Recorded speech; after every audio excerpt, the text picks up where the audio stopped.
वो भी income tax commissioner थी दिल्ली की उस टाइम, तो हमें लगता था वो भी बहुत बड़ी पोस्ट पे है। सो गुरुजी उन सबको पास बिठाते थे। तो हमें नहीं पता था उनको क्या प्रॉब्लम है। तो मैंने एक दिन अपनी दीदी से पूछा, दीदी आप गए क्यों थे?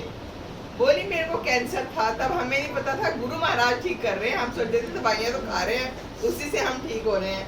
तो फिर कभी कभी गुरुजी चाय पी के ना, वो भी मेरी जो आशा बहन जी बुलाते हैं हम उनको दे देते थे। मैंने कहा गुरुजी बड़ी पार्शियलिटी करते हैं, सब उन्हीं को खिलाते पिलाते हैं, हम लोग को तो पूछते नहीं है। तो बाद में ये पता चला कि गुरुजी कहते थे जिनको मैं पीछे भेज देता हूँ वो ब्लेस्ड सोल्स हैं, और जो पास बैठे हैं वो कंफ्यूज सोल्स हैं, और उनको ज़्यादा ज़रूरत है आपसे। उनको कुछ ना कुछ तकलीफ होती थी, वो किसी प्रॉब्लम में होते थे, तब गुरुजी उनको पास बिठाते थे। तो ये कोई वो नहीं है, गुरुजी के दरबार में सब बराबर है।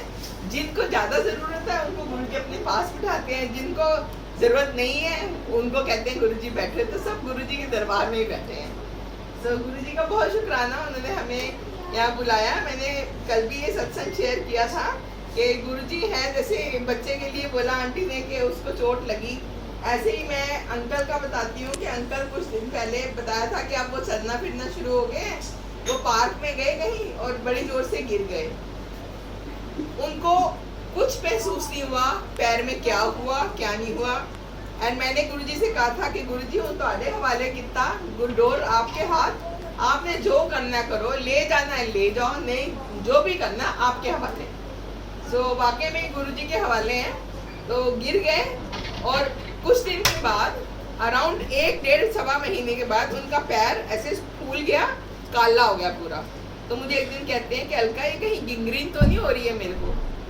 तो हम लोगों ने, मैं भी और अंकल थे, हम लोगों ने पत्ते पुत्ते लाए, किसी ने कहा आपका पत्ता बांध दो, ये कर दो, खूब कुछ करना शुरू किया। तो कुछ भी नहीं हुआ, मतलब ज़्यादा फर्क नहीं पड़ा। तो एक दिन ऐसे ही मेरा ब्रदर आया हुआ था बाहर से, तो मैंने उसको कहा कि ये ना अपना चेकअप नहीं कराते हैं तो किसी तरह इनको ले जा। तो वो बहाने से उनको ले गया, चलो हम लंच करने जाते हैं। लंच करने के बहाने उनको हॉस्पिटल ले गया और लेके बोला कि एक एक्सरे निकलवा लेते हैं। पैर का भी निकलवा लिया। वो बोला लंच का पानी तो ठीक है, पैर में मल्टीपल फ्रैक्चर्स है, डॉक्टर बोला। तो अब ऑर्थोपेडिक सर्जन के पास वो एक्सरे लेकर गए।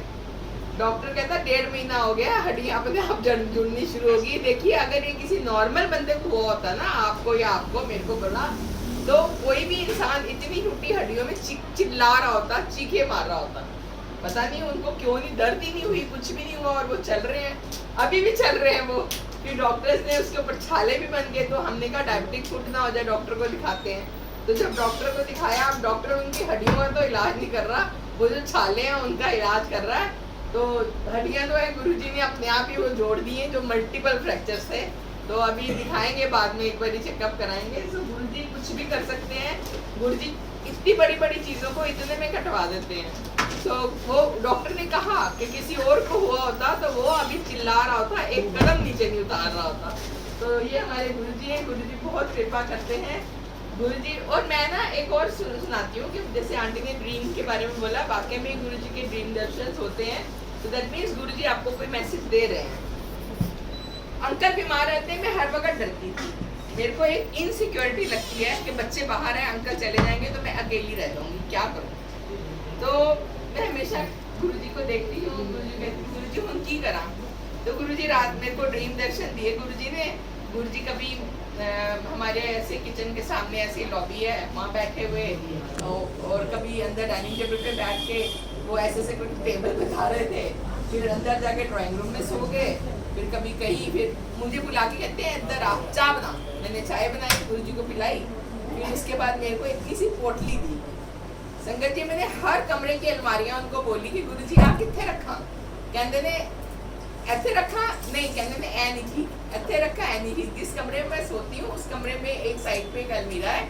गुरुजी ने क्या ऐ ठीक है, आ ठीक है, ऐसे रख दे। तो मैंने सोचा भाई गुरुजी का सामान है।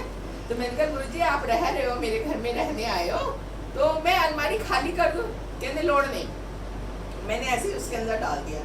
अब मैं सोचूं, सुबह हुई नींद तो हट गई। तो मैं सोच में पड़ी रही कि गुरुजी ने ये सब मुझे क्या कहना चाहा था, वो पोटली क्यों दी और क्यों कहा यहाँ रखते। सो मैंने एक आंटी को फ़ोन किया, बोल देती हूँ भाटी आंटी तब मेलबोर्न थी, उनको फ़ोन किया, मैंने कहा आंटी मेरे को ऐसे ड्रीम आया, मेरे को समझ नहीं आ रहा, मैं कंफ्यूज हूँ कि गुरुजी क्या कहना चाहते थे। कहते तू कुछ सोचती थी? मैंने कहा हाँ मैं सोचती थी कि मैं अकेली हूँ, मैं डर रही हूँ। तो कहते गुरुजी ने तेरे को बोला मैं तो तेरे घर में रहता हूँ, प्रेजेंस यही है, हर कमरे में रह रहा हूँ, तुझे डरने की क्या जरूरत है। सो गुरुजी हमारे अंग संग रहते हैं 24/7, सिर्फ हमको उनके ऊपर विश्वास करना है, सरेंडर करना है, सब कुछ छोड़ देना है। एंड फिर देखिए नज़ारे गुरुजी क्या क्या करते हैं। गुरुजी हैं तो मैं कहूँगी कुछ भी पॉसिबल है। बस संगत जी यही कहूँगी कि भटकना नहीं चाहिए। गुरुजी कहते हैं लोगों ने बड़ा अकाउंट खोल रखा है, सोमवार शिव जी के मंदिर जाते हैं, मंगलवार हनुमान जी ने जाते हैं, बुधवार गणेश जानते हैं, ऐसे करके लोगों ने बहुत अकाउंट खोल रखे हैं। गुरुजी के तो आते हैं पर हर जगह भटक रहे हैं। सो गुरुजी ने कभी नहीं कहा कि मेरे को पूजा करो मेरी, गुरुजी ने हमेशा ये कहा एक ओमकार, एक ना जुड़ के रहो। सो मैं यही रिक्वेस्ट करूंगी कि एक के साथ जुड़ के रहिए, फिर देखिए नज़ारे, आपके सारे काम पूरे होंगे। सो गुरुजी पे छोड़िए, गुरुजी के पास आते रहिए एंड गुरुजी को मानिए, उनसे मांगिए नहीं। गुरुजी सब करते हैं, सब कुछ पहले सेहत देते हैं, उसके बाद कुछ भी देते हैं, सब कुछ सारी प्रॉब्लम सॉल्व करते हैं। जय गुरुजी, शुक्राना।